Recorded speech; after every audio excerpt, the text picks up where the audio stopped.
Welcome to the Learning D2L podcast, where in each episode we look at best practices when using Desire2Learn and the various tools within the system.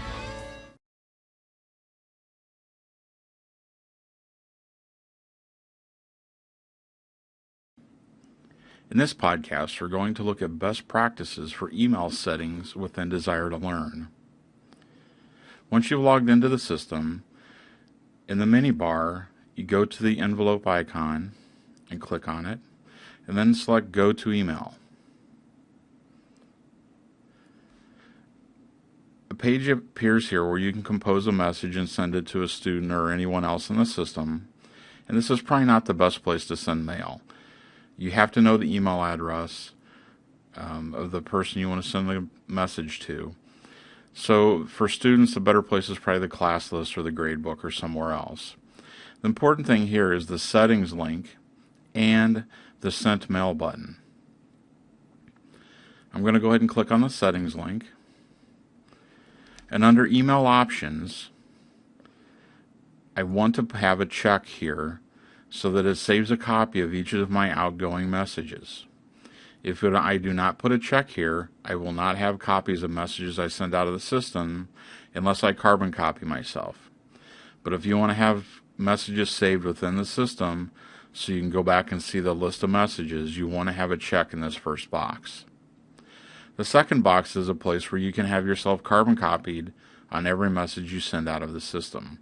And that doesn't matter if it comes from the grades area, the class list, the attendance area, wherever. The third line here is a place to put in a different reply to email address. By default, your school email address is the reply address for mail sent out of Desire2Learn. If you enter something here, it would then use this email address instead of your school address as the reply for any messages you send out of the system. Since all of our messages are supposed to go through the school email system, then you do not want to put anything in this box, or you'll be sending mail to some outside system. However, you probably want to enter in information here in the email signature. So I'm going to go ahead and put my contact information in here. Now it wants to double space, but if I hold down the shift and hit return, it's going to give me single spacing. That is, hit shift or push down the shift and then hit return.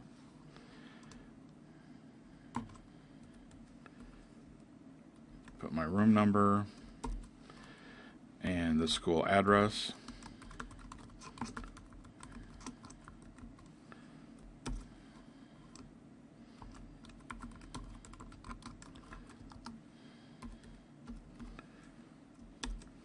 And I'll put campus phone number.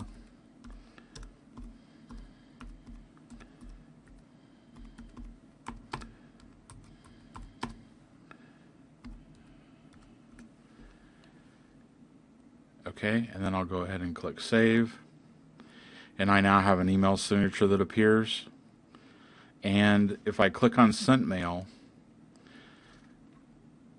I had already had it set up so that it would save copies of my messages previously. So here's some examples of mail that have been sent out of the system. You'll notice that this was sent from Dropbox. This was sent from the attendance tool. This was sent from the grade book. This was sent from the class list. So it is going to keep copies of your messages sent from those various tools as long as you put a check in that to save a copy of your messages. And those are the best practices for email within Desire2Learn.